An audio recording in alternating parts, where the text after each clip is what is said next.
Assalamualaikum warahmatullahi wabarakatuh. Alhamdulillahirrabbilalamin. Assalatu wassalamu ala asrofil anbiya wal mursalin wa ala alihi wa sahbihi ajma'in, amma ba'du. Di sini saya sebagai anggota kelompok 3 ilmu falak akan mempresentasikan materi kami, dan sebelumnya akan saya bacakan anggota kelompok kami, yaitu ada Zanuba Maulidiana Azahra, Hamidah Suci Wulandari, Nabila Zainifah Zulfa, Regita Aulia Yildiz Pandora, Faniar Nurzianeti, dan Abdul Razak. Untuk materi yang pertama, yakni matematika astronomi, menjelaskan bagaimana mempelajari alam. A. Celestial sphere, suatu bentuk permodelan alam semesta. Celestial sphere adalah suatu bola dengan posisi pengamat atau titik referensi sebagai pusat bola dan benda langit sebagai objek pengamatan yang terletak pada permukaan bola tersebut. Kemudian, ada 3 macam celestial sphere. Pertama, yakni ada topocentric celestial sphere, merupakan celestial sphere yang menggunakan gerakan rotasi bumi sebagai pertimbangan dan posisi aktual pengamat sebagai titik pusat bola. Posisi aktual pengamat dinyatakan dalam koordinat posisi, yaitu dalam garis bujur dengan garis lintang. Yang kedua, yakni ada geocentric celestial sphere, merupakan celestial sphere yang menggunakan gerakan revolusi bumi sebagai pertimbangan utama dan bumi secara keseluruhan digunakan sebagai pusat bola. Dan yang ketiga, yakni ada heliocentric celestial sphere, merupakan celestial sphere yang menggunakan matahari sebagai pusat bola. Kombinasi topocentric celestial sphere dan geocentric celestial sphere digunakan untuk mempelajari perhitungan durasi matahari bersinar. B. Ada sphere geometri atau geometri bola, digunakan karena alam semesta dimodeli sebagai satu bola. Konsep garis dalam spherical geometri tidak sama dengan konsep garis lurus yang menggunakan kedua titik dalam plane geometri. Garis dalam spherical geometri disebut geodesik, 2 titik pada permukaan bola. Geodesik sendiri adalah sebagian dari great circle dari suatu bola. Great circle adalah lingkaran pada bola di mana pusat lingkaran berhimpit dengan pusat bola. Perbedaan dari konsep garis dalam plane geometri dan spherical geometri menyebabkan perbedaan sudut. Besar sudut plane geometri ditentukan oleh perpotongan 2 garis lurus, sedangkan besar sudut spherical geometri ditentukan perpotongan grade. Yang kedua, ada matematika astronomi, menjelaskan menghitung durasi siang hari. Faktor yang mempengaruhi perbedaan durasi siang hari adalah letak pengamat dan waktu, hari atau tanggal. Kemudian, letak pengamat yang berpengaruh terhadap durasi siang hari adalah garis lintang dari lokasi pengamat. Faktor kedua adalah faktor waktu, hari atau tanggal. Besarnya deklinasi matahari dipengaruhi oleh faktor waktu. Contoh, variasi siang hari karena faktor waktu adalah belahan bumi utara yang memiliki durasi siang hari pendek pada bulan Desember dan durasi siang hari panjang sekitar bulan Juni. Siang hari adalah suatu periode ketika matahari berada di atas horizon suatu tempat.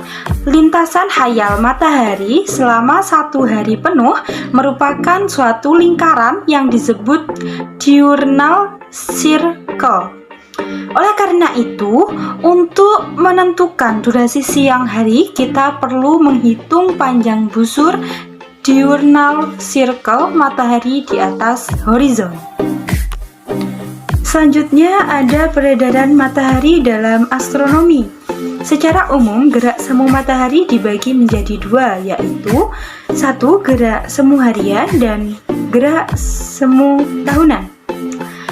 Gerak semu harian yakni terjadi akibat rotasi bumi. Periode menengahnya yakni 24 jam.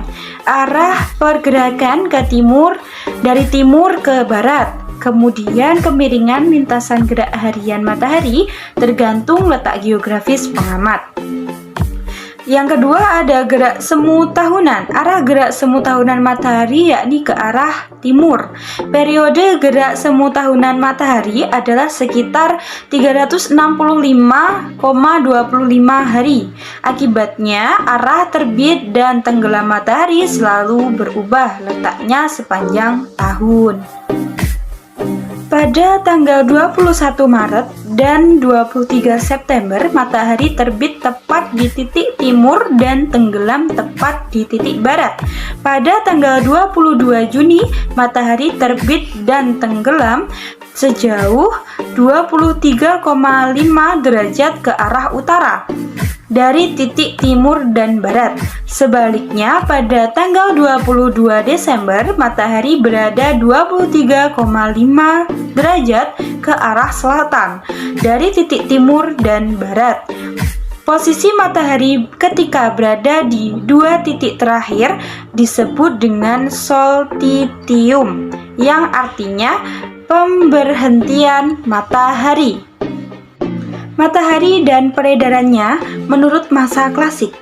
Ptolemeus menyempurnakan sistem jagat raya Aristoteles dengan melakukan pengamatan astronomis di Alexandria selama tahun 127 hingga 141.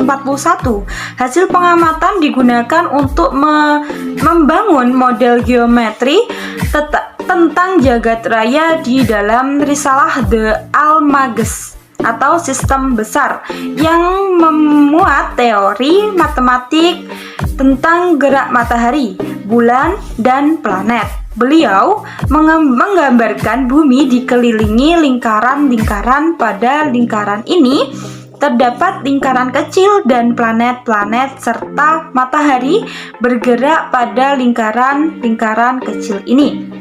Sistem jagat raya Aristoteles Ptolemeus yang menempatkan bumi sebagai pusat dikenal sebagai sistem atau model geosentrik.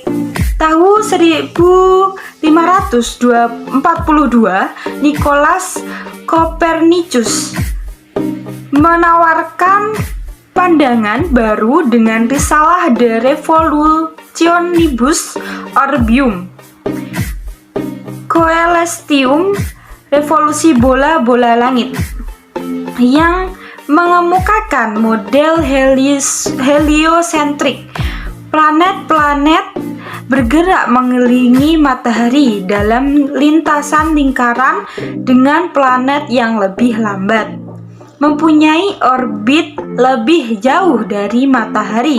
Nicolaus Copernicus sebenarnya bukanlah orang pertama yang memunculkan teori heliosentrik. Dampak gerak semu matahari tahunan terhadap bumi memunculkan perbedaan musim.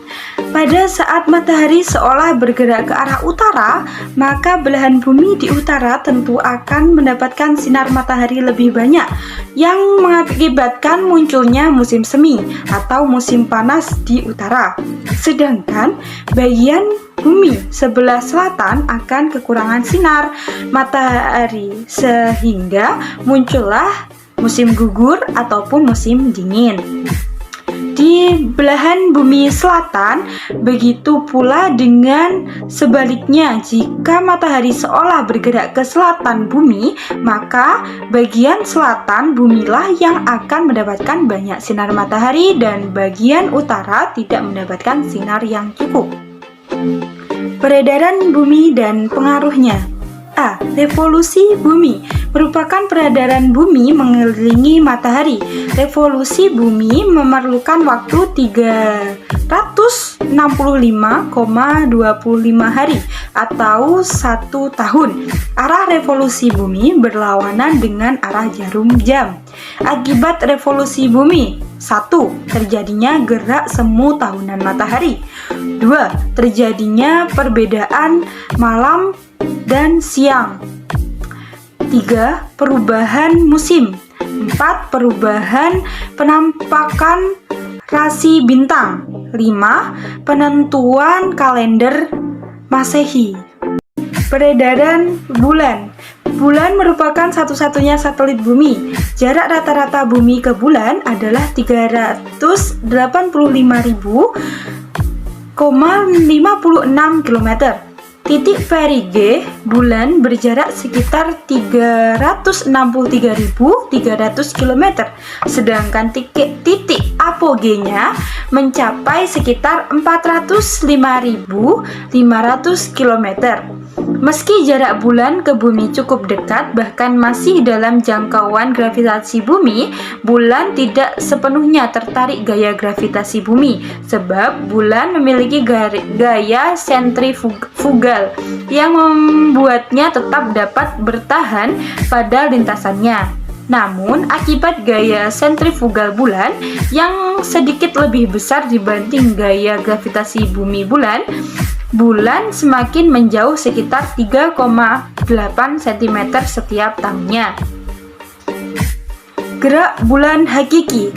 Gerak bulan hakiki adalah gerak yang sebenarnya dilakukan oleh ketika beredar di angkasa luar. Gerak hakiki bulan terdiri dari 3 macam gerak, yaitu rotasi, revolusi, dan gerak bulan bersama dengan bumi mengitari matahari. Gerak semu bulan. Gerak rotasi bumi mengakibatkan penampakan benda langit, termasuk bulan, ketika diamati dari bumi, bergerak secara semu dari arah timur ke barat.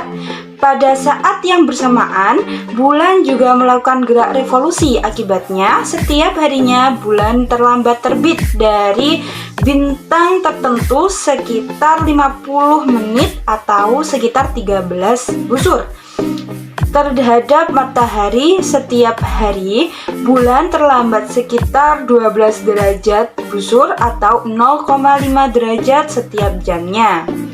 Hal tersebut kemudian menimbulkan penampakan bulan yang berubah-ubah setiap harinya, mulai dari sebatas garis kecil melengkung sehingga semakin setiap harinya membesar, membentuk bulatan sempurna, kemudian mengecil kembali.